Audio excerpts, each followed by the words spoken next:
Now, the distinctive multicoloured blades of the South African crew, and in the stroke seat, the man nearest to us, Lawrence Sizwe Ndulu, one of the iconic figures in the world of rowing. He is an Olympic champion. He won gold with the South African lightweight four in 2012. This time he is trying to make his mark in heavyweight. He's put on a few kilos. His opposition to his right, the British four who took the European title just a few weeks ago in Poznan, Poland. They are rowing here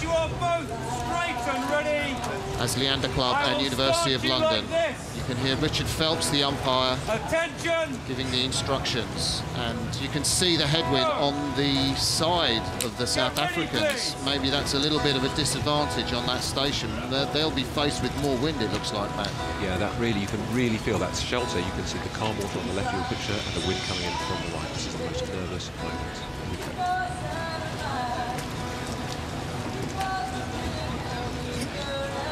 Attention! Go! Whoa, the South Africans went off, and Phelpsy, the umpire, really gave a shout there, didn't he? Yeah, very exciting. They just really leapt into action. I think that was one of the fastest first strokes I've seen here all week. So, on the left of your picture, it's the British, the national squad crew, European champions. They could only manage 5th in the World Cup 3 weeks ago in Varese.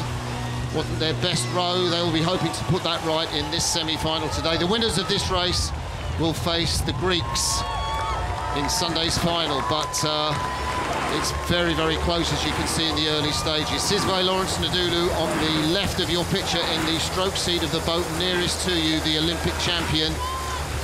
And behind him in the crew we have Vincent Breet, who's rowing in the pairs last year, John Smith, and Lawrence Britton. From the side here, it almost looks like they're rowing in the same boat for a moment as they're stroke for stroke. The South African crew just quite close to the side of the course here, really quite close to those wooden booms. They're going to watch that steering. Looks like they're just out of danger. And as a consequence, potentially, of that steering, we've seen the Leander and University of London crew gain several seats in the last few seconds. Yeah, I think also, Matt, if you look at the crew in the yellow boat, the British crew, they are actually being a little bit more clever in the headwind. They're allowing the catch to breathe. They just have that little extra time when they put their blades in. And I think that means they're rowing longer. And the South Africans, Lawrence Sizwe Ndulu, took them off so fast, but their blades are going in very quick, but they're not quite gripping the water.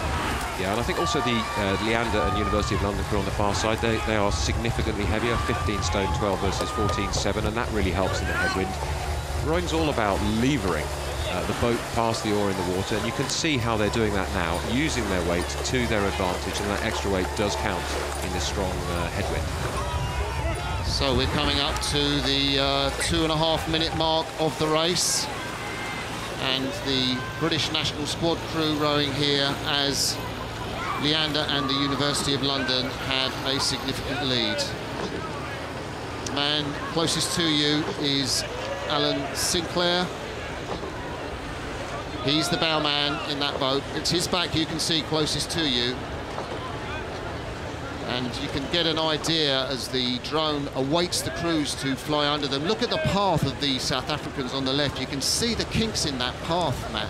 Yeah, and sometimes you get distracted by the bank. Look at how the bank diverges from the course here, because you don't have a cox, so you've got to steer by looking behind you, and sometimes that draws people from one side to the other. Lots of legs in the water to cool down amongst the spectators on the bank there.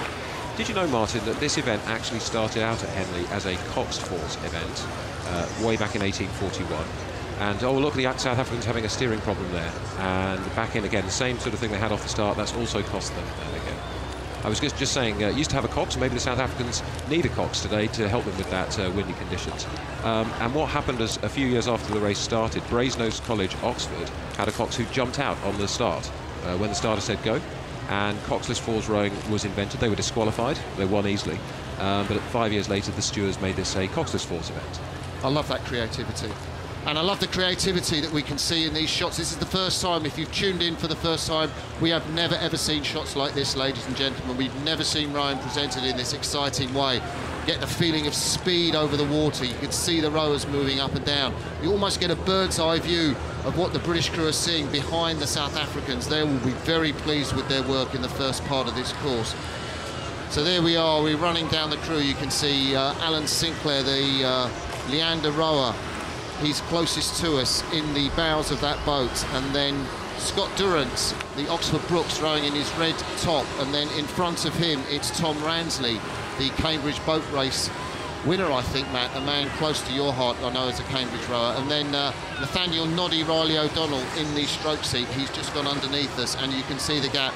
There's Noddy Riley O'Donnell, himself a drone pilot, and he was one of the rowers who brought the first drone shots of the rowers at Caversham to YouTube, and I guess a pioneer of what we're seeing today. I mean, I love the marriage here of the most traditional race, the regatta, set up in the town hall in Henley in 1839, with the latest technology, the first major sporting event to have this drone technology. So tradition and the latest technology in harmony, producing these wonderful images. Yeah, and it says everything that's great about British sport, isn't it? You've got the tradition of the course, you've got those old launches that the umpires follow the race in, you've got the modern drones, you've got these high-tech carbon fibre yellow and black boats that these crews are using, or certainly the British crew on the right, and it's a marriage of the best things in British sport, the tradition, the passion, the experience, and new technology, which is utilised by the British national squad, which is why their crews are among the best in the world today.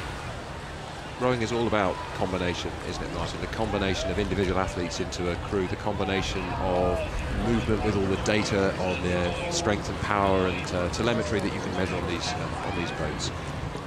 And it's a wonderful place to be rowing. These guys, one of the best feelings I've ever had in rowing, I think, is stroking across the floor in a leading position. Didn't happen to me often enough, but you got from that drone shot a sense of what they could see behind them. Commanding position, commanding view. They will really be enjoying this. Yeah, and we should mention that Britain were the world champions in this event last year. Not this four, because that four, Jürgen Grobler, the British coach, has decided to put into the British 8, which beat the Australians earlier today.